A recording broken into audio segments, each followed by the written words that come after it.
Hello everyone, welcome back to the WTF1 Podcast. Yes, you can see us. How's it going? And we have got Dan, who I think we should introduce first as the man from the audio from the That Time When podcast, and also the man with the shirt. Yeah, I am wearing the shirt today. You've outdone us, both of us put together. Me and Jess have just gone for bland black, and you've gone for extravagant, and I love it. Thank you. How are you, Jess? Dying. Yeah, half zombie. You mentioned before we went live. Why are you a half zombie? Because I got back from Argentina very early yesterday and hadn't slept in 2 nights. Nice. So not from anything fun. No. Just from, well, 1 being on a plane and 2 being in a very circumspect hotel. Which had a window to the stairwell. It did. I mean, the joys and glamour of travelling for motorsport. Yeah. So, yeah. And it's 2 wheels that time, isn't it? MotoGP, yeah. I've swapped 4 wheels for 2 for just a little while. How have you found it? It's been experience. Interesting. It's definitely different, and it's set up kind of similar to F1. So in terms of what goes on each day, it's very similar working behind the scenes. But the racing itself is kind of it's different. I'm still working out whether I'm like a die-hard fan of it or not. It's racing, so it's great. I love racing. There's an element to it that you obviously love, yeah. Yeah, and it's got good atmosphere to it. The fans are flipping mental.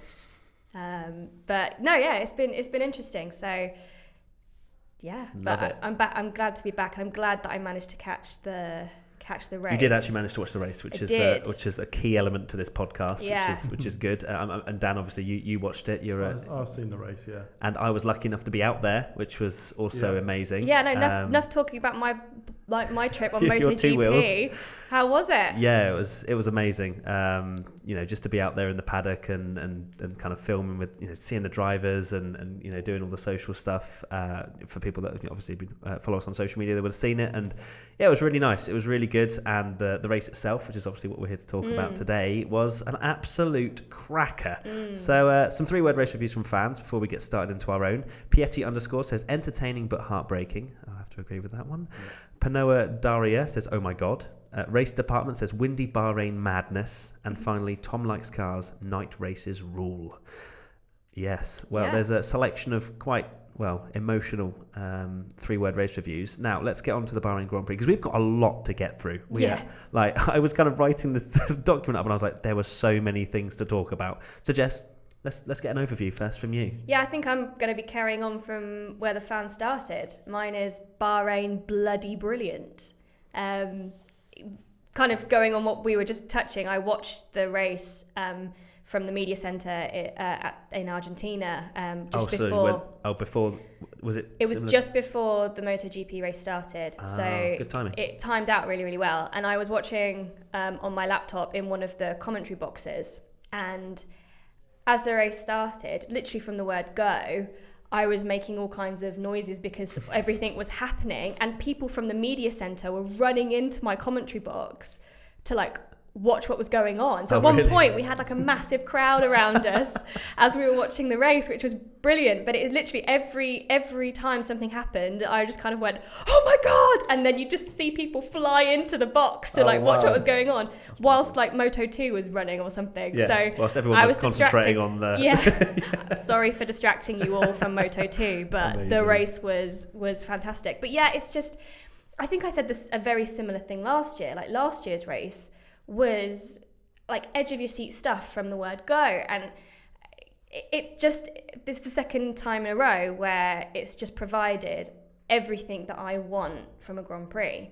Strategy, overtakes, bit of drama, the setup, as you were just saying, it was windy, it's dusty, it's nighttime, it's kind of got all those dramatic elements. Sparks as well. Sparks. Yeah, sparks. So it's just, for me, it's just one of those ones that I genuinely just always will get excited about now because it seems to deliver. It hasn't delivered every single time. No, absolutely not. People don't like it. It's another tilt drome that people are a bit about, but I don't think you can argue with what happened on Sunday. Absolutely not.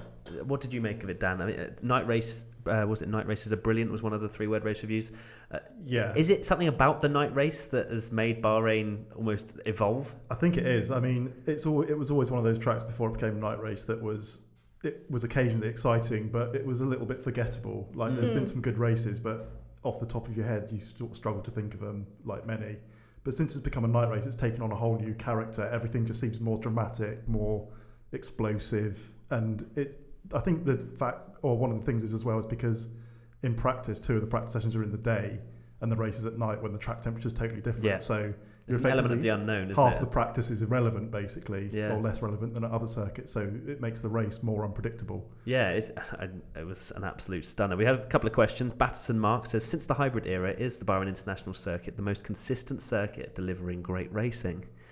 What do you reckon to that I one? think, Bahrain and China, I think both of those are up there as 2 of my favourites that I look forward to every year because they're almost always something happens. And the fact they're back to back as well. Yeah.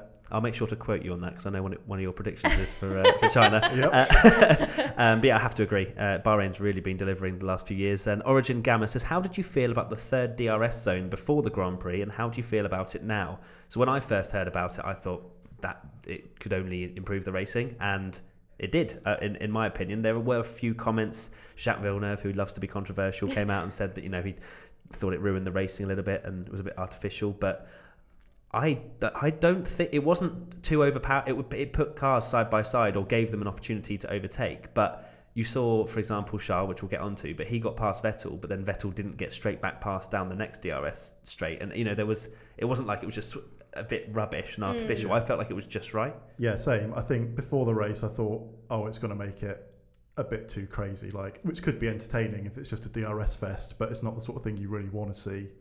But then during the race, I thought it was great. I think it created more overtaking up into turn 4, but none of them, or very few of them, were slam dunks. So we always used to get overtaking up there, but I think it just made more of it. Yeah. So we maybe got double the amount of overtakes into turn 4 or whatever, but it was good. It's funny because I've never thought that Bahrain is one of the tracks that needs an extra DRS zone. So whether it's a little bit gratuitous, potentially, I still think we'd have had good racing had there not been that 3rd DRS zone. Same.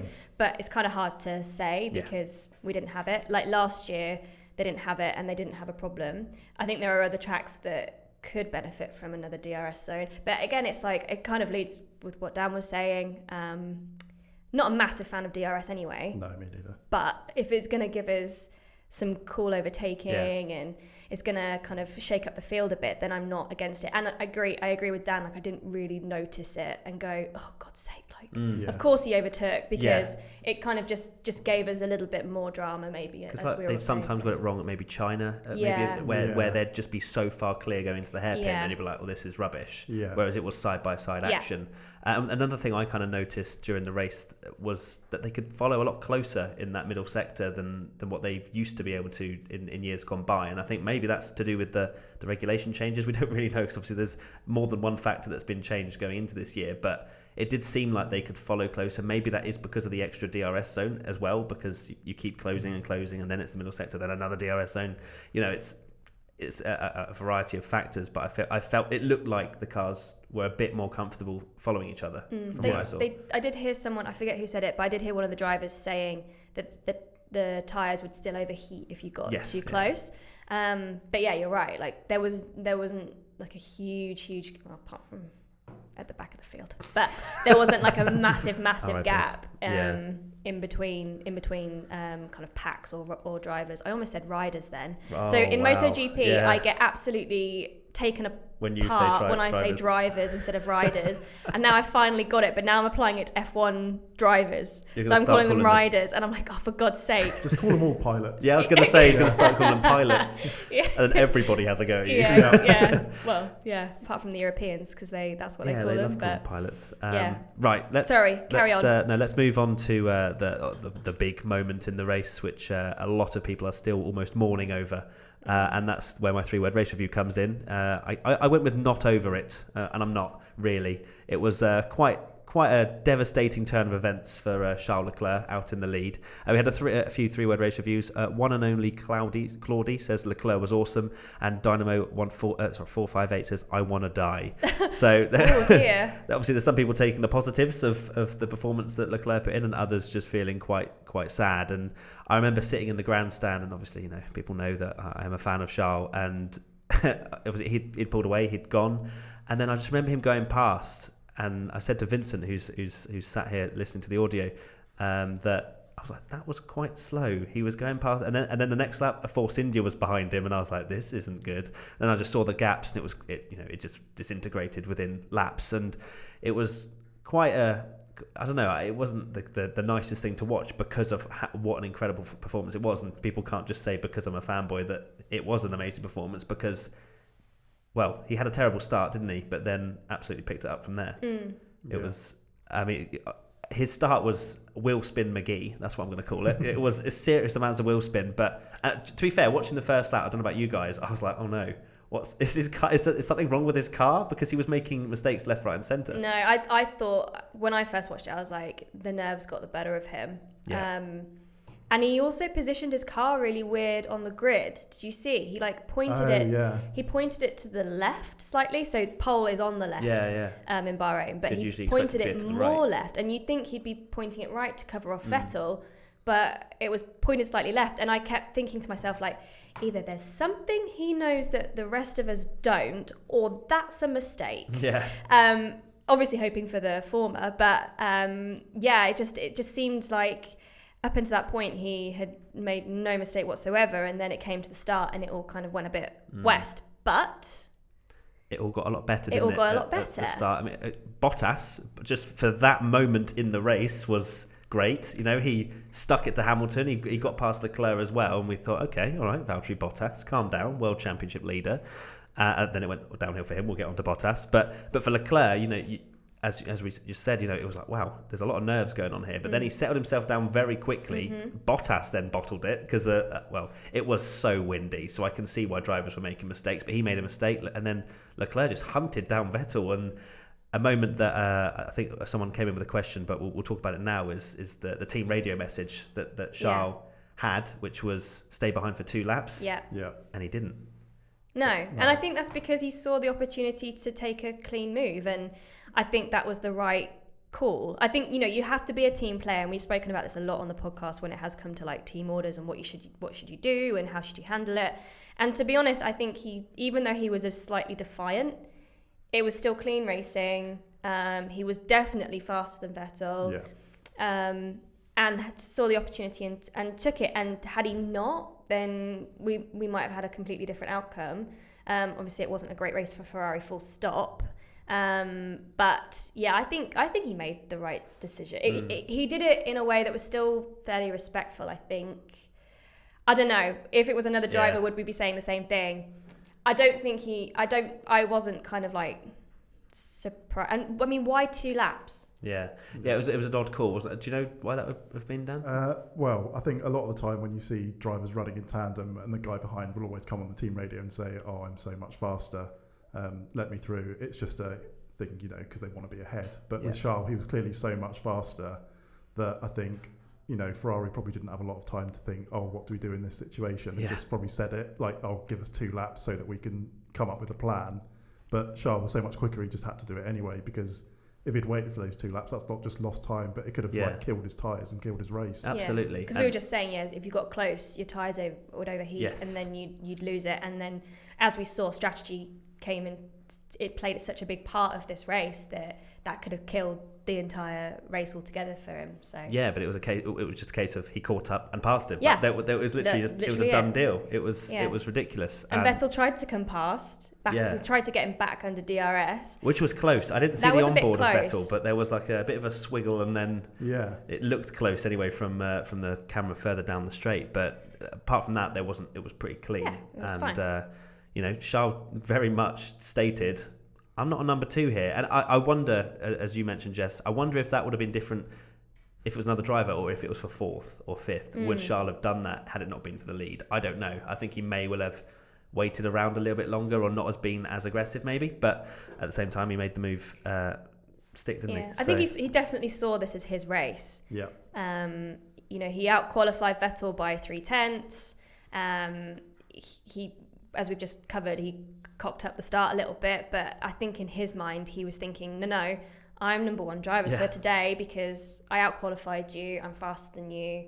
So I think it's definitely a different mindset from Australia, where you're right, where he obeyed. Can I come obeyed through? Team orders. Yeah. But I think for him, he probably didn't feel the same way, like that wasn't his race.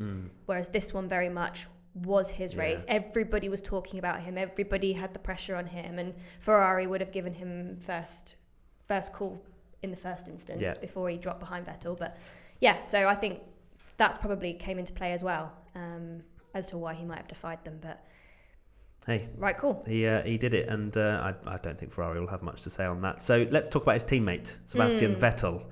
Joachim Jepsen says, why is Vettel so prone to making mistakes when Lewis is close to him? Is Vettel hyped? Is he cracking under pressure from Charles?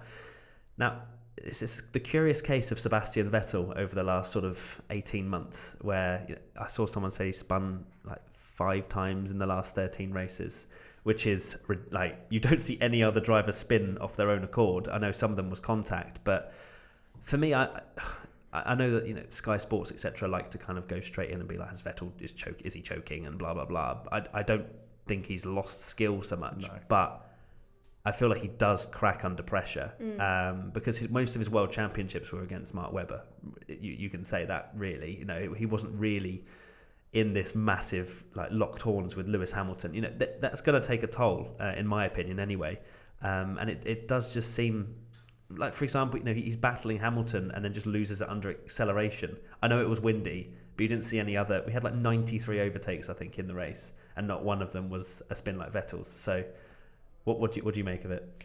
Yeah, it's something I would have expected more from a rookie to do rather than a seasoned veteran and 4-time world champion. But I think the only reason why this should be considered a big deal, obviously it was a big deal in terms of it lost him a massive amount of places again. And again, we touched on it last year as well. Whenever he seems to make a mistake, it doesn't cost him 1 place, it usually costs him quite a few, and definitely off the podium. So yes, it's kind of a big deal in that sense, but I think it only will play a major part if he lets it get into his head. It's race number 2 of the season. It's not the kind of opener you really want, but I don't know if it's like, people are always going to pick up on it because he's like, seems to be like mission spin now. Yeah. Forever. I don't think he's a man that really pays attention to the memes, does he? Well, I hope not, because otherwise that will get into your head and then you're more likely to make more mistakes. But is he cracking under pressure? No, I don't think so. I think it is just a case of, it's hard to say. Like it genuinely is hard to say, because I don't want to come out and say Vettel's lost it or Vettel never had it. It's just a case of a lot of coincidences in a row. Yeah. What do you think of it, Dan? I've got one theory. Oh, go on. I love a Dan theory. Let's go. Dan's theory corner. Go on. Over the winter, Vettel has that mysterious third paddle on his wheel last year. Yeah.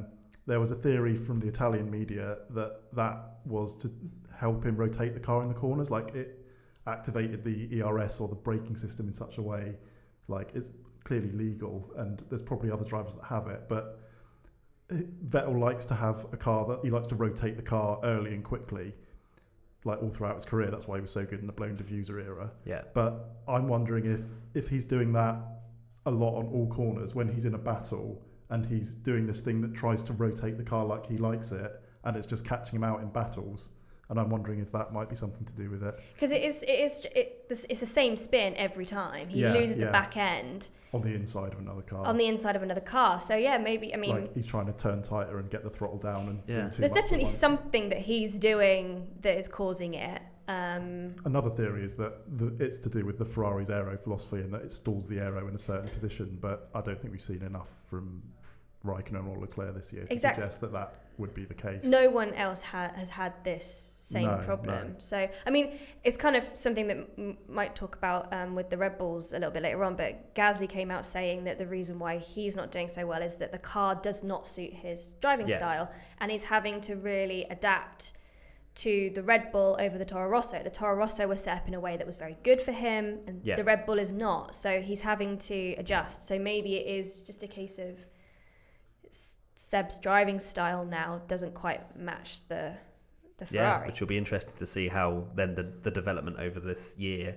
if he is able to have that sway, and then what if Charles says, well, I don't want the car set up that way, what will happen? Who knows? Because right now Charles is essentially the number one in terms of the championship. He's 4 points ahead. It's not a huge amount, but I think in general Ferrari can take a lot from Bahrain. Like, they were the quickest package, and yet Mercedes still come out with a 1-2. Like, I don't know how Mercedes manage it. It's incredible. They're just so consistent in the way that they go, but even when they're not quick, they're still there and thereabouts, aren't they? Well, I think, consistency can win you world championships. It's not going to win you the most exciting, the most exciting battle for a world championship, but it will still win you world championships. And there was a theory coming out that the reason why Ferrari was so slow in Australia is because they dialed back the engine and then dialed it back up for Bahrain, and it caused problems on both cars. So obviously Charles had the massive failure, but Seb was also complaining that he had problems too.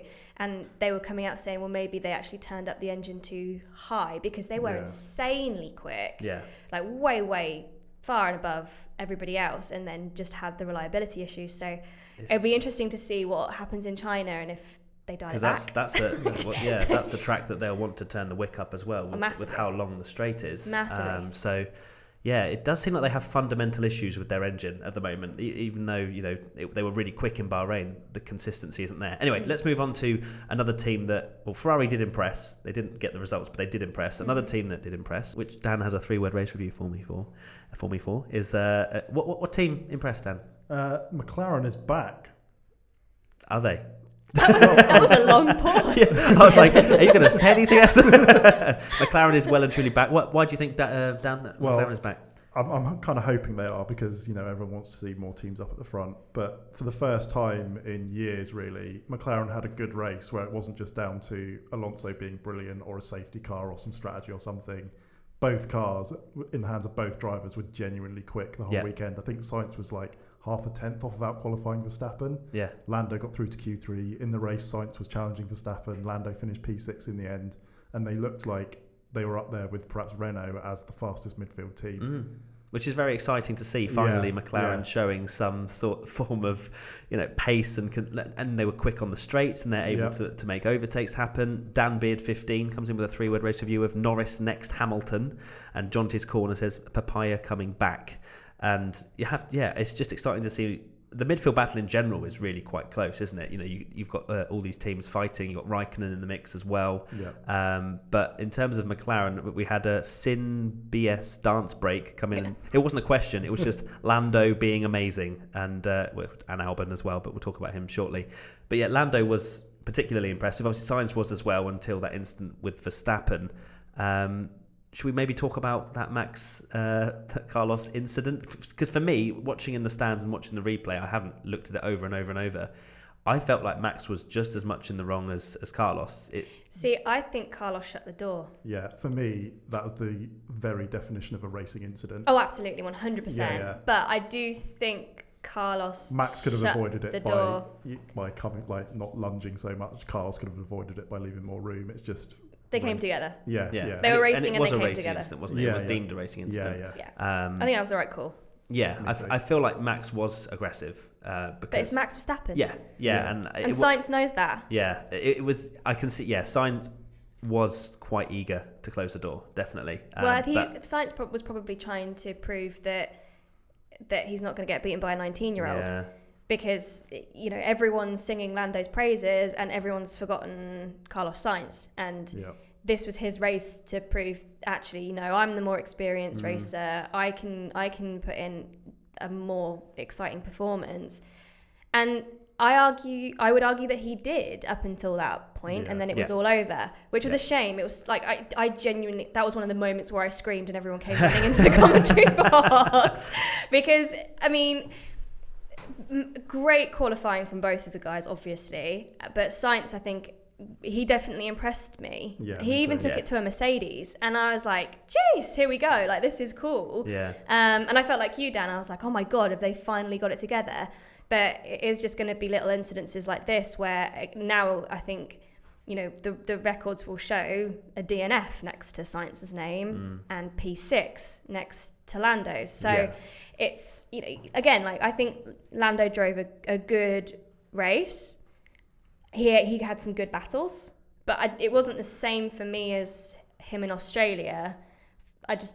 He did a good job, but it wasn't like, I don't know, it wasn't like massively exciting. I mean, Lando in Bahrain or Lando in Australia? Lando in Bahrain. Oh, I thought Lando in Bahrain was better than Lando in Australia. Oh, much better. Yeah. Way better, yeah. I felt like in Australia, Lando was a little bit shy. I mean, it took like 8 laps to get past Giovinazzi on like pretty much screwed tyres, whereas there was a replay that wasn't even put on the F1 YouTube channel, which was him going around the outside of Gasly into turn 4. Oh, that was and he used the whole curb, and that was a really good move. Brilliant move. But it's also Bahrain, don't forget. Yeah, land of overtaking. Land of Lando. Nice. Good work. I'm being unfair. It was a good race, but I felt like had Sainz and Max not come together, Sainz would have been the man of the hour. So, yeah. But I mean, still, like, for a rookie, P6 in a McLaren is freaking awesome. That's better than Alonso did last year. Yes. So. Yeah, Alonso's not in the team, and McLaren are getting competitive. It's just he said in testing, because they're doing testing right now in Bahrain, Alonso got in the car and he said, like, this is miles better than last year. Of course he's going to say that. Of course he's going to say that. I mean, I think it's clear that it is a better car. Yeah. But yes, I mean, Alonso, king of spin. Yes. Along with Zach. I mean, when Zach Brown and Alonso were in the same team, my God. Like, there was some spiel. There was some spiel coming out of that team for one. But I'm with Dan. I'm very happy that McLaren are looking competitive, and I hope they can get both cars in the top 10. Yeah, definitely. And I think in terms of observing sort of Lando's performance, that the main thing was the fact that I felt like he was scared in Australia, but he definitely had a lot more confidence in Bahrain. Oh, yeah. And he actually went for the moves, which was great to see, because, you know, you might think that it'll take half a season, who knows, to get confident on the brakes. But I was speaking to him in Bahrain after the race, and he said, it's not long till I just start sending it, you know, and he once he gets to that, he said he's going to make some pretty interesting moves, and he's going to go for it. And so I'm like, hell yes, please continue with this. So I feel like it's only a matter of time till Lando starts putting some serious dive bombs. It's like we said before, you know, Leclerc took until Baku really to get settled in the Sauber, which, as it was known back then, that feels like Sauber feels like a historic thing, doesn't it? Yeah. Now it's Alfa Romeo. But like, bring it. I think Norris and Sainz as a team is really strong, actually, which is not something I thought I would be saying. No, there was a lot of question marks. Like, are they young drivers? Sainz is only 23, 24. He's 24, and he's, you know, not a veteran by any stretch. But those two seem to work well together. They're getting the results. Of Sainz, obviously not from Bahrain, but general, it seems to be working. Like, 2 DNFs next to Sainz's name is just not justified, I don't think. It is such a shame, but that's racing. That is racing. Right, let's quickly talk about Gasly.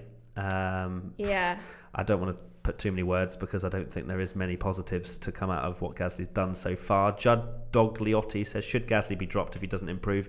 It's going to be this whole, like, you know, social media storm over, Gasly should be dropped, blah, blah, blah, blah, blah. I don't Kvyat personally gets see it. Gasly goes back to Toro Rosso. If Daniel gets put up to Red Bull, I don't know what I'm going to do. Like, that poor guy. It's like, you know, a girl like dumping him and then being like, come back. No, come back. No, it's the strangest F1 career I think I've ever seen. Yeah. But in terms of Gasly, he's not. For me, the car doesn't handle the way that you like, but there's only a certain amount of kind of forgiveness I think I can personally give him, purely because he's not a rookie. He's had time in the Toro Rosso. He has performed in the Toro Rosso, fair enough, but he is so far off the pace that it's almost frightening for him, I imagine. I mean, I think there's probably a lot going on behind the scenes that we're not aware of. And I think, we've spoken to enough drivers to know that the setup of the car is very important. And if it doesn't suit your driving style, then it's tough. It is very, very tough. I do see what you're saying. And I do agree that, he's in a Red Bull. It's not his rookie season. He's against Max Verstappen. He said that he was going to bring it to Max Verstappen, and he's not. But yeah, I wonder, a lot can change when you move teams. Yeah. That kind of doesn't go your way. But I agree, he has to step it up. Yeah. Now, he's in a Red Bull. He needs to step it up. Definitely, especially with the revolving doors that Red Bull. He knows that, and he's benefited 100% from that happening. So what's your thoughts, Dan, I think Gasly?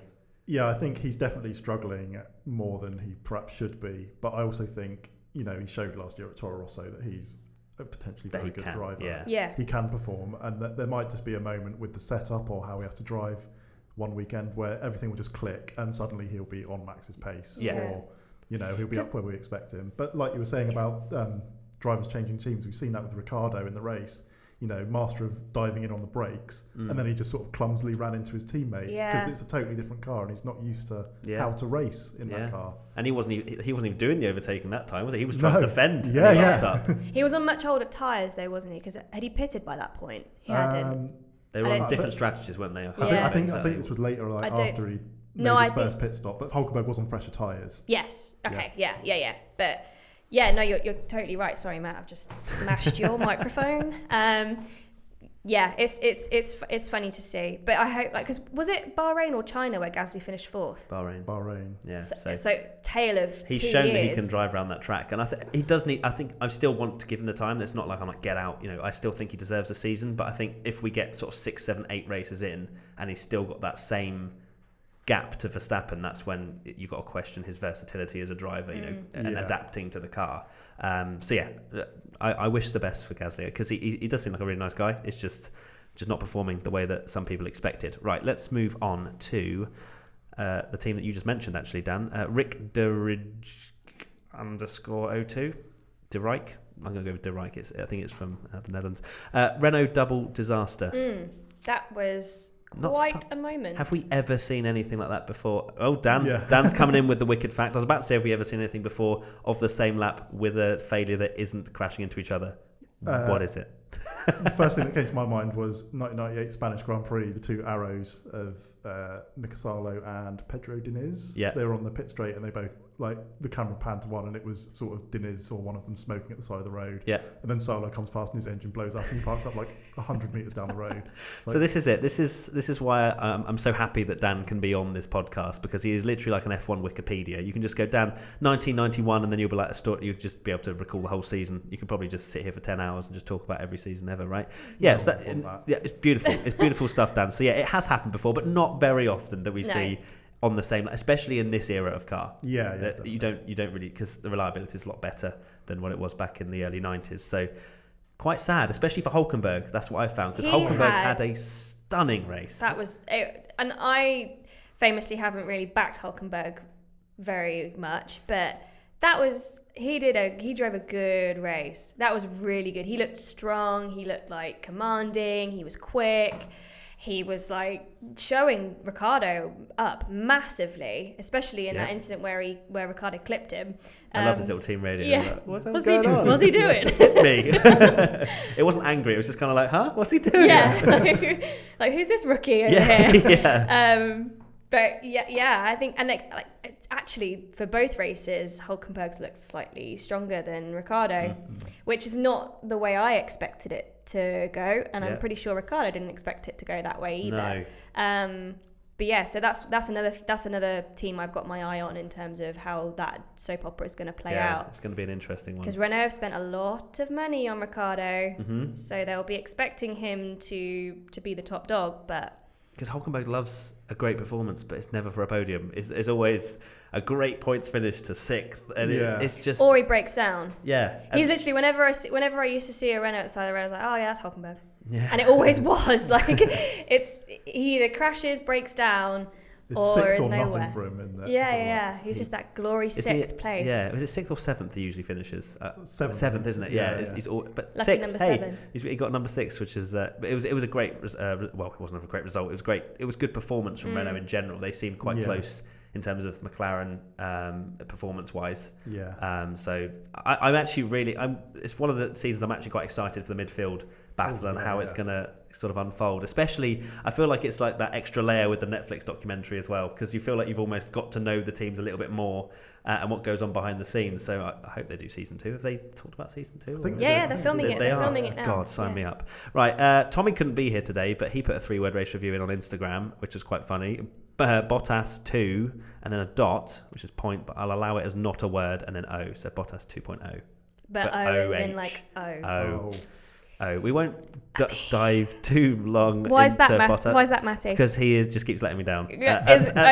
He's just... Sorry, hang on. Whoa. What were we talking about last podcast? I can't actually remember what I said. Championship material? Wasn't it like the hype of Bottas and oh my god, the beard is giving him superpowers?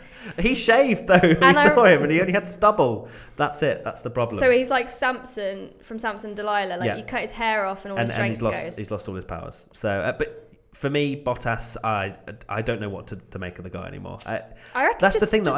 Just stop having opinions. Stop having an opinion on him. Because that's the thing. He'll go to China and he'll win by 3 minutes. That's what I said in IBR, and it's just he is just because they said Mercedes love to, for some reason this year especially, give out excuses for drivers every single race. So Hamilton was damaged and blah blah blah blah blah. This time Bottas was just told to calm down and just chill out. But I don't understand why he'd be 30 seconds behind his teammate, especially when Charles had that issue. If Charles had half the issue he did, he wouldn't have overtaken him, sort of thing. So for me, he was just nowhere. Bottas was lucky to get on the podium full stop. Oh, yeah. If Vettel hadn't have spun and Leclerc hadn't had an issue... He was just like, oh, thank you, Ferrari. Yeah.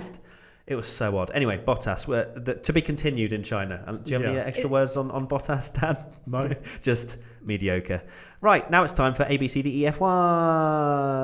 Woo! People love this segment so hard. Right, so this is the segment, if you don't know, where we go through each team rating in a quick-fire fashion how we think each driver did over the course of the race weekend. Okay, let's dive straight into it. Mercedes, Lewis Hamilton. Solid B. No, I'm going to go with A. B, I was going to go with at the most a B. Well, he almost got Vettel in qualifying and then battled with him in the race, was there to capitalise. I don't think he did anything wrong or bad. Yeah. His qualifying wasn't great. I mean, Mercedes was way off the pace of Ferrari, but... Okay, A. All right, Valtteri Bottas. D. We're all going to go with D. Yeah. So what did he get last time? A star? I tried to give him an A star. I think he got an A in the end. And now he's got a D. This is inconsistent grade report. We're going to have to get his parents in. I hate to say I told you so. Hey, he might get an A next time. Who knows? Ferrari, Sebastian Vettel. D. F. No, D. Does Vettel disgust you? Or? No, I like noises. Yeah, I like noises. So D, you want to give him an F. He came home and got points. So yeah, but he's in a Ferrari and he came 5th. In a Ferrari. Isn't crashing an F? And he got P1 into turn 1. Like, what the hell? How do you throw that away? Yeah, exactly. So he showed some. And potential. they made the wrong strategy call with him as well. Hey, that's his parents, Ferrari. That's not him. Jumped. Yeah, but this is He was a little bit unlucky that's been resulted in the total destruction of his car. As well. Well, I mean, that was we didn't even cover that. That was spectacular. That was incredible. That was one of the greatest things I've ever seen in my life. The TVs didn't even see it, did they, until the replay? And they were, his front wing's gone. Yeah. Bang! It was the sparks were incredible. The memes pictures that came out of that. It was amazing. There were like Back to the Future memes. Star power. Yeah, Mario star power. Danger to manifold. Okay, Dan, you are the... okay, so I've gone for D. Jess has gone for F. What is it? You choose. Go, because you're the third vote. D. Okay, D for Vettel. I'm getting outvoted. Charles Leclerc, A star. A star. It's flawless. I don't think it was flawless. I'll go with an A. Okay, but 2 A stars. So A star for Charles. Yeah. How can stop letting that again? Oh my god, jumping on the hype train. He had a bad start and he brought it back. So that's the only reason why I don't give him an A star. If he'd had a good start into turn 1, he'd have had an A star. Okay, but what are you going for, Dan? A star. Okay, 2 A stars. That's an A star for Charles. Max Verstappen, I think a solid B. Yeah. Yeah. Nothing great, nothing terrible. Pierre Gasly. C? Yeah, you turned up. No, it's got to be a D as well, I think. We're really harsh. D, this Vettel round. spun and basically ruined that's his very entire true. race. Gasly got points, and we've kind of been speaking about giving him a bit of a chance. I think C, that might be fair. We don't want to be horrible with it's our difficult in gradings the here. midfield as well. If he's like caught up in other people's battles and stuff, that might. We don't want to affect his psychology anymore when he listens to this podcast and he hears that we gave him a D. All right, we need to get some motivation up. Gasly, C. Daniel Ricciardo. We only out-qualified Hulkenberg because he had a problem, didn't he? So, Yeah. Ooh. It wasn't a great race for Ricciardo. Because Hulkenberg started 17th. Ricciardo started where? 11th. 10th. No, 10th. 11th. Oh, because of the penalty. Oh, yeah. Sorry, Grosjean. So he started 10th, and he would have had fresh tyres as well as Hulkenberg, right? So, it wasn't a great race. No. Bad. I mean, he did end up on a one-stop strategy, which was totally wrong for some reason. I don't know why. Because it's such an abrasive track, isn't it? Yeah, but people did it last year and actually benefited from a one-stop. So is it softer tyres this time because of the step in? Yeah, I mean, don't ask me about the damn tyre compounds. No, I mean it's colours. But yeah, definitely Ricciardo not particularly strong. C, I think just didn't really impress. He hit his teammate. It's going towards a C minus. Yeah. Okay, we're bringing in minuses. Where are we? Hulkenberg. Hulkenberg. I think Hulkenberg was a solid A. I think, yeah. I'd agree. Yeah, bless him. Romain Grosjean. Oh my God, did he even turn up? Were Haas even there? I felt like every time I saw them on the TVs, they looked like they were being lapped, and they weren't. They just had no pace. Yeah. And Grosjean got the penalty. Yeah. D. Grosjean is costing me so many points in F1 Fantasy. Why as is he Daniel still Ricciardo, in your team? Because he's cheap. I'm getting rid of Ricciardo. I need to put Lando in. Switch to him. I need to put. I think I need to get rid of Lando and switch to Grosjean if I want to finish bottom of the. The problem is the scary thing is because I made 3 teams. I made my actual team, a team that I thought, this would be funny to put loads of good drivers and a terrible constructor, and then my team negative, which is like trying to get as little points as possible. And that one is not that far off my actual team. And my banter team with the really good drivers and terrible constructors is like 50 points ahead of my actual team. I'm absolutely fuming with Daniel Ricciardo. He's lost me about 25 points. I think I still turboed him as well. He's turboed for me as well. I forgot to de-turbo Ricciardo. I think you're just ahead of me. And then he Tommy turboed himself in the race when he retired. I don't know, maybe. Tommy's beaten us by like 70 points. It's ridiculous. Anyway, so Grosjean and Magnussen, what I feel like they're just a collective. I think Magnussen just gets a C because where did he finish? He qualified brilliantly. He almost qualified 13th. Verstappen, but then in the race, his pace was just nowhere. It was like the Haas was a totally different car from the race or something. They said like in the post-race interviews, they were just like the car just wasn't there. Yeah, Magnussen just seemed really like down and like just no pace. So. Yeah. I'll go with a C purely because I feel like it was maybe the car rather than him because they usually do pretty well when the car's with them. McLaren, Carlos Sainz. God, that's a toughie. That's a difficult one. I'd go with B. B. Yeah, I was going to say because he was on fire for the racing up until the 4th lap when he. So it's almost like 4 laps. That's really depressing, isn't it? Yeah. It's like he was having a really good lesson and then he shouted out in class something really rude. Yeah. That's kind of where we're going at. But, your work was still good. So we'll go with a B. Okay, B for Sainz. And Lando Norris, I'm going to give an A for Lando. No, I'd say B as well. B. Really? Yeah, B's across the board. Carlos, keeping Raikkonen behind and... Well, no, because Carlos outperformed him most of the weekend, but Lando was better in the race because he didn't crash into... Yeah, okay, all right, well... He had a safer race. He had a safer race, which rewarded him. Yeah. When I spoke to him, still good. Lando, well done on P6, blah, blah, blah, blah. And he was just kind of like, He's like the most chill guy he's just ever. Like, because he's won everything he's ever done. If he's not winning an F1 race, I don't think he's entirely satisfied. I think if he gets a podium, obviously he'll be elated, but I feel like and it's a great mentality to have that he just wants to keep getting better. He's always got this, I can't work out if it's just nerves, but he has this like wry little smile that he does. Do you notice? And you're just like, he does it in the interviews now, like not to give you a complex, but I'm always like, is he just doing it because he's I don't know. I don't know if it's just the way. I think he's genuinely nervous. I think the whole thing is just still a little bit daunting to him. Yeah. But then when he's in the car, I think it's quite endearing though. I think people are endeared to that. Yeah. It's almost like a first day at school. Every single time you speak to him, he's just kind of like, I'm here. This is amazing, So yeah, he's doing well. Racing Point, I don't even remember seeing them. Were they even there? The only thing that I saw was Stroll cocking up the start. Was that a scream? Yeah. Just a little whelp. Only because there were some spectacular sparks in the background. Yeah, the onboard from Albon afterwards, where it was just like a firestorm into his face. It was like I should probably get out of this. Great slipstream, but wow, I'm on fire.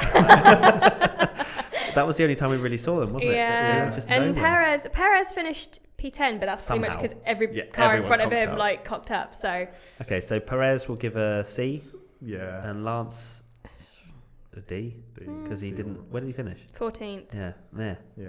Just a bit meh, really. Just do better. He had such a good Australia as well. He did. Yeah. He did. And, who was it came out? Perez came out and said he's the best teammate I've ever had. Good one. Daddy, please give me. Yeah. Wiping Mr. away Stroll, with can you please? £50 notes. I saw Perez on the bus going to Bahrain. That was really odd. Because You were wearing the same trainers? Yeah. And I wanted to take a picture of him, obviously, but he was with his whole team, and I was just kind of like, I'm just going to take a picture of his trainers. I found it so strange because we were on this really kind of hot transfer bus going to the plane, and I was like, oh, that's Sergio Perez. Why is he on this bus? So yeah, they're just people. And the thing was, when we came on the plane, like 3 of his team sat in business, and then he went and sat in economy. No, he didn't. Wow. He was in economy. Yeah. What? Wasn't he, Vincent? Yeah, he's nodding. He's just a man of the people. I was kind of like, wow, he's so humble. I feel like there was a complete ticket mess up. I wonder why that happened. Yeah, and I was a bit shocked. I was like, wow, I'm in the same kind of seats as Sergio Perez right now. If it's good enough for Sergio, Then it's good enough for me. Alfa Romeo, Kimi Räikkönen. solid race from Pretty Kimi. good, yeah. I feel like he's really outperforming the car. He was right now. aggressive as well. He Like was. Kimi's not normally been one for aggression at That Ferrari. double overtake on Toro Rosso. That well, was pretty much double. I mean, he had better tyres, but you care. wouldn't expect Kimi to Lovely. to do that. Yeah. Lovely. It was lovely. It was saucy. Top. So let's go. I'm going to go with an A, Kimi. Go on. What are you going to say, Jess? I think. A's a bit high. I'd go with a B. I feel like you're about to agree with me, Dan. I am going to go with an A. Yeah. Good work, Dan. Why Thanks, am I Dan. getting just outvoted Because you're wrong. this entire time? Because I'm wrong. Yes, Your Dan. Love it. opinions are invalid. Antonio Giovinazzi. I'm not standing for that. No, you're sitting for it. That was bad. I love I'm that. sorry. This is why Dan's here. Antonio Giovinazzi. He didn't have a He's great not race, really did he? performing at the moment, is he? No. I didn't even write him down. He had that sort of. Wow. I have a list of I have Poor notes guy. on every driver, and I didn't write him down. Just he had no notes. He was just. Where did he finish? I don't know because I didn't write him down. Like 15th or Yeah. something like Yeah, that. it was. quite It low. was. He had that it crazy was behind. incident. Oh no, I D. did write him down. He finished 11th. Oh, Oh, wow. C. He was that high. He caused that collision with Kvyat. He didn't. Did Kvyat get? No, Kvyat got a penalty for speeding. Yeah, right. yeah. Okay, and it was a racing It was a incident. racing incident, I think. Yeah. I feel like he was slightly more to blame. Who? Giovinazzi. Yeah. Me too. Kvyat, but I think he even put his hand up and said sorry. yeah, he was kind of like. He Wait, did like, what am I doing here with my hand? is this an apology or is it? Am I doing? What am I doing? Yeah, But, C. I think just C. Yeah. Hang on, where did he qualify? He qualified 16th and finished 11th. But then again, there's quite like a few DNFs. But, few DNFs. yeah, just a bit of a C. mediocre performance. Toro Rosso, Daniel Kvyat. He was kind of anonymous as well. He was out-qualified by Albon again, but I think he had problems in qualifying. The team accidentally sent him out on a used set of tyres for his final run. How do you do that? I don't know. How do you just go, yeah, these look new? Yeah. Bop. Where did he finish? He finished in 12th. Okay. Yeah. And then, yeah, C. Get in C the as bin. well, Right. yeah. Alex Albon. He was Good B. race. really good. Really Yeah. good. Solid B. Yeah, he's I doing love well. his personality as well. He's so refreshing in the interviews. He's just kind of like, yeah, I love this. I'm in F1. I love watching him personally. I felt like he was still quite nervous in the car in Australia, but better It's in a little bit Bahrain. Lando-like. I think they're sort of both their opening races have been kind of similar, where they've been good but a little bit tentative, and then sort of getting a bit more confident. I think I said in the last podcast, I was really worried about Albon, like how he was going to get on. But yeah, we got a glimpse of the racer in there, which is nice. Because we all know it's there because of his performance in F2. Yeah, but the guy almost beat Leclerc in GP3 for the championship. Like, it came down to the last race weekend. Like, he's really good. Yeah. He's got it in him to do well. Yeah. No, he seems like a good guy, and he is improving, definitely. And a points finish. Yeah, bit lucky with the 2 Renaults. I think he said in his interview, he was like, yeah, I wasn't on for points, and then they both conked out. But hey, he got 2 points, so got to be in give him a to B. win it. B? A B. B, yeah.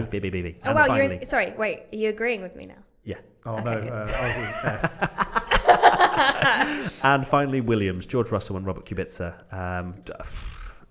Ungradable? Did we ever see them? No. Well, George Russell beat Kubica again. Well, I couldn't work what happened out because George started ahead of Kubica. They were literally fighting. I think for Kubica most got, of the race. yeah, It was I mean, insane. nice little they battle did kind of have between all them. because we sat in the grandstand, which was on the pit straight, which was an awesome spot.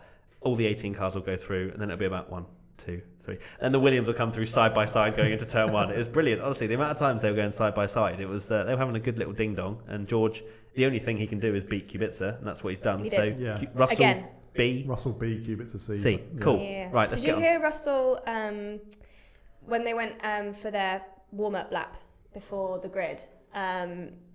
Russell got his engineers to tape up his vents on his helmet. About his helmet. Yeah. Because he was getting sand in his eyes, but then realised, oh, those vents are actually for air circulation, and oh my god, it's hot in here now. So he did the whole race with his visor up, Oh, really? partially up. Yeah. Yeah, just to let some air in, Which is ridiculous. which is quite funny. Well, you But can there you go. manage that. It's like when you go karting and you accidentally forget, and then you're like, when you go like 20 miles an hour, you're like, whoa, imagine that at 200. You're like, oh, that would be ridiculous. Right, predictions for Bahrain. Yeah. These are the ones that we had. Bottas redeems himself with a lunge into turn 1 for the lead.